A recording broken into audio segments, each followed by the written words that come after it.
Bismillahirrahmanirrahim. Assalamualaikum warahmatullahi wabarakatuh.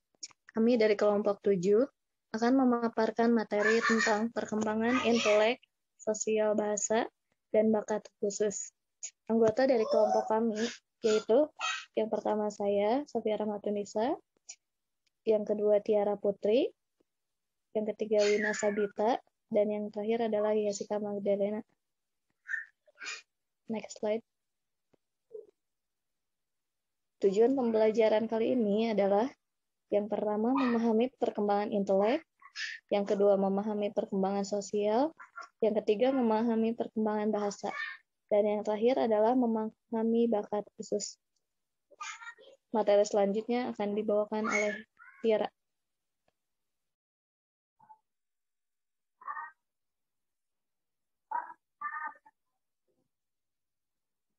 Perkembangan intelek. Menurut English dalam bukunya A Comprehensive Dictionary of Psychological and Psychoanalytical Terms, intelek berarti kekuatan mental di mana manusia dapat berpikir, suatu rumpun nama atau proses kognitif berkenaan dengan berpikir, kecakapan. Sedangkan menurut Kamus Webster New Dictionary of the American Language, intellect berarti kecakapan untuk berpikir, mengamati atau mengerti, kecakapan mental yang besar, sangat intelijen, pikiran atau intelijensi. Istilah intelijensi banyak digunakan terutama di dalam bidang psikologi dan pendidikan. Namun secara definitif, istilah itu tidak mudah dirumuskan. Dalam buku Psikologi Remaja yang dikemukakan oleh Singgi Gunarsa yang mengajukan beberapa rumus intelijensi, diantaranya inteligensi adalah suatu bentuk tingkah laku tertentu yang tampil dalam kelancaran tingkah laku.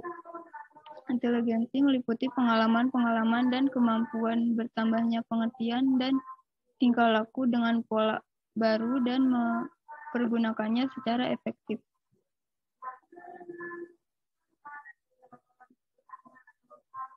Kemampuan berpikir atau inteligensi diukur dengan tes tingkat inteligensi berpengaruh terhadap banyak aspek. Tes inteligensi yang terkenal adalah tes Binet-Simon.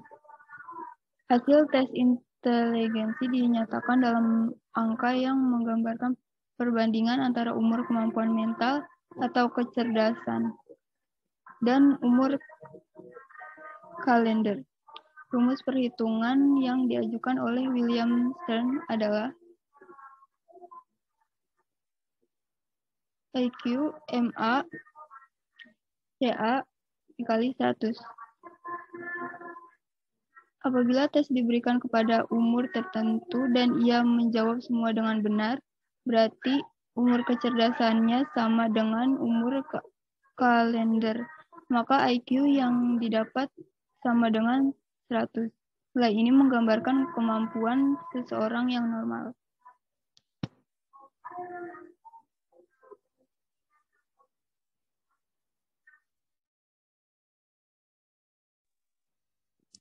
Perkembangan sosial. Beberapa teori tentang perkembangan manusia telah mengungkapkan bahwa manusia tumbuh dan berkembang dari masa bayi ke masa dewasa melalui beberapa langkah dan jenjang. Kehidupan anak dalam menelusuri perkembangannya itu pada dasarnya merupakan kemampuan mereka berinteraksi dengan lingkungan. Interaksi seseorang dengan manusia lain diawali sejak saat bayi lahir, dengan cara yang amat sederhana. Sepanjang kehidupannya, pola aktivitas sosial anak mulai terbentuk.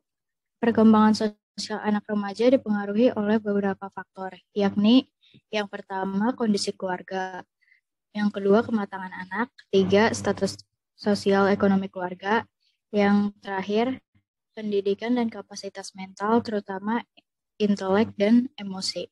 Hubungan sosial remaja, terutama yang berkaitan dengan proses penyesuaian diri, berpengaruh terhadap tingkah laku sehingga dikenal dengan beberapa pola tingkah laku seperti remaja keras, remaja yang mengisolasi diri, remaja yang bersifat egois, dan sebagainya.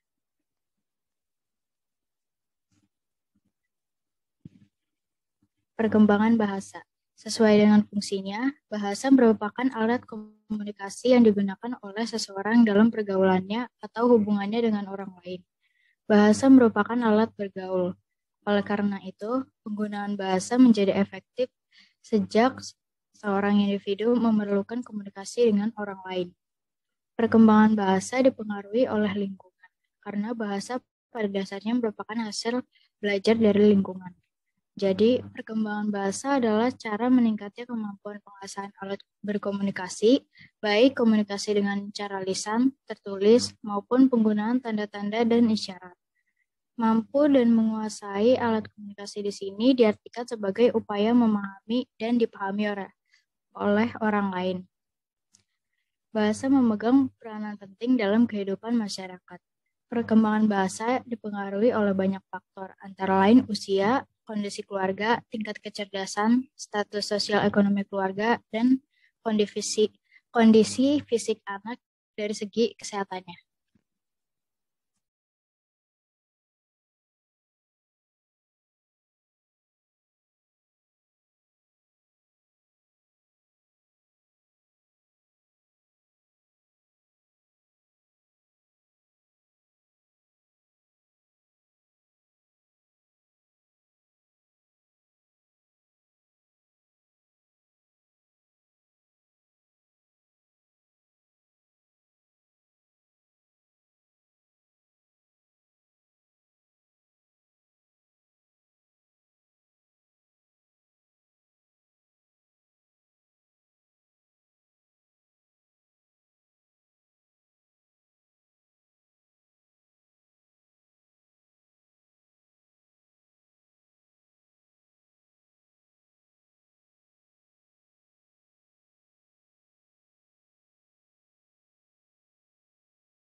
Terakhir, ada bakat khusus. Bakat dapat diartikan sebagai kemampuan bawaan yang merupakan potensi atau potential ability yang masih perlu dikembangkan atau dilatih. Jadi, bakat adalah kemampuan alamiah untuk memperoleh pengetahuan atau keterampilan yang bersifat umum, misalnya bakat intelektual umum atau khusus, atau bakat akademis khusus. Pemberian nama terhadap jenis-jenis bakat biasanya dilakukan berdasar atas bidang apa bakat itu berfungsi, seperti bakat matematika, bakat bahasa, bakat olahraga, bakat seni, bakat musik, bakat guru, bakat dokter, dan sebagainya. Bakat merupakan salah satu aspek yang harus diperhatikan dalam membantu perkembangan seorang individu. Secara umum, bakat itu mencakup 3 dimensi, yaitu dimensi perseptual, psikomotor, dan intelektual. Oleh karena itu, bakat mempunyai kaitan erat dengan keberhasilan atau prestasi hasil belajar. Perkembangan bakat seseorang dipengaruhi oleh faktor dalam anak dan faktor lingkungan. Sekian pemaparan materi dari kelompok 7. Mohon maaf bila ada kesalahan. Assalamualaikum warahmatullahi wabarakatuh. Waalaikumsalam. Waalaikumsalam.